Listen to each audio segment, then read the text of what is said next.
ce qui me concerne, je suis du secteur banque et président des retraités du syndicat national de la banque SNB, qui est rattaché également à l'UNIR, filiale retraitée de la CFE-CGC. Que voulez-vous savoir de plus? Il est évident que si les retraités sont aujourd'hui dans la rue, c'est qu'ils ont marqué beaucoup de patience. Et il faut savoir qu'aujourd'hui, les retraites sont indexées sur les prix et non sur les salaires. Ce qui fait au fil des années une déperdition du pouvoir d'achat que l'on peut estimer à au moins 10% sur 10 ans, disons 1% par an. Et cette année 2008 verra une augmentation de, comme vous le savez, de 1,1%, alors qu'on peut estimer l'inflation au moins à 3%, disons 2,5 à 3% pour être un peu dans les faits. Et donc il y a un rattrapage énorme au niveau des retraites. Alors les gros retraités, ma foi, subissent peut-être moins, mais les bas retraites qui sont même pas à 1000 euros par mois ont du mal à s'en sortir. Voilà.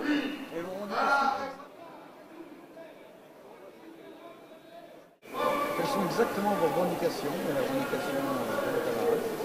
C'est-à-dire que les revendications sont relativement simples. Ça va faire 15 ans que je suis à la retraite, disons à 100 francs près, j'ai toujours la même retraite. Parce qu'à chaque fois, on la rallonge, mais à chaque fois, boum, ils nous enlèvent autre chose. Alors voilà, donc ça fait partie.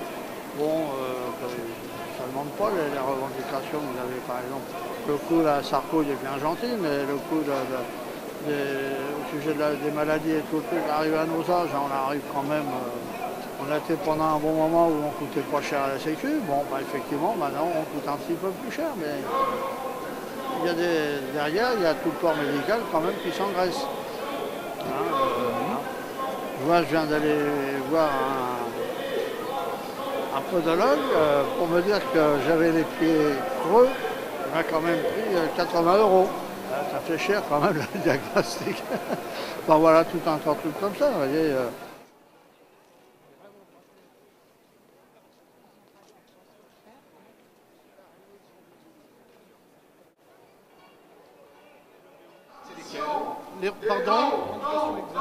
Les revendications sont surtout le relèvement des retraites, surtout les retraites basses, parce qu'il y a une déperdition énorme de pouvoir d'achat depuis 10-12 ans et qui ne peut que s'aggraver. Alors en plus de cela, il faut tenir compte que toutes ces mesures de bouclier, je ne dirais pas fiscal mais social, puisque maintenant ceux qui ont la chance d'être malades vont devoir payer un petit peu plus au niveau des avantages de sécurité sociale. Je dirais que Xavier Bertrand, ministre du Travail, a conscience de cette baisse de pouvoir d'achat et l'a reconnu dans certaines déclarations. Maintenant, il faut savoir aussi que tout cela, il faut le financer. Il faut financer les augmentations de retraite. Et là, c'est un choix politique. Quand on a vu les avantages accordés aux familles très importantes, avec le bouclier, là, je dirais, fiscal, puisqu'on a limité à 50% d'impôts tout confondu, il est évident qu'il faut peut-être faire aussi un effort pour les bas salaires et les basses retraites. Merci. Je vous remercie, monsieur.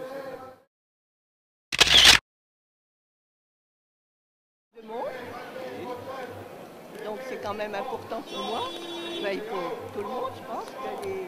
Et ce que je trouve bien aussi, c'est qu'il y a des slogans qui mettent les jeunes, par exemple on dit les jeunes dans la galère, les vieux dans la misère. Et ça, je trouve que cette société-là, on n'en veut pas. Ça, je trouve que c'est le fondement de la situation actuelle, si vous voulez. Enfin, on a travaillé tous les jours pendant 35 ans, 200 heures par mois, pas de grève, pas de chômage. Et maintenant qu'on est retraité, si on n'aurait pas eu la complémentaire, on serait obligé d'aller travailler à 80 ans pour payer les frais.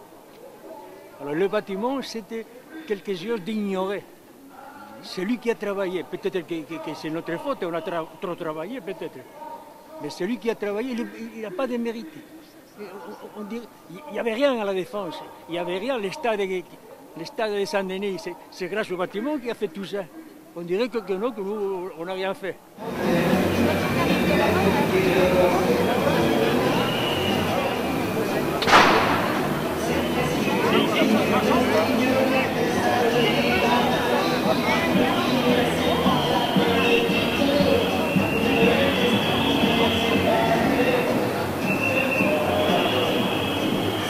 C'était les Yougoslaves. les Italiens, les Portugais et les Espagnols.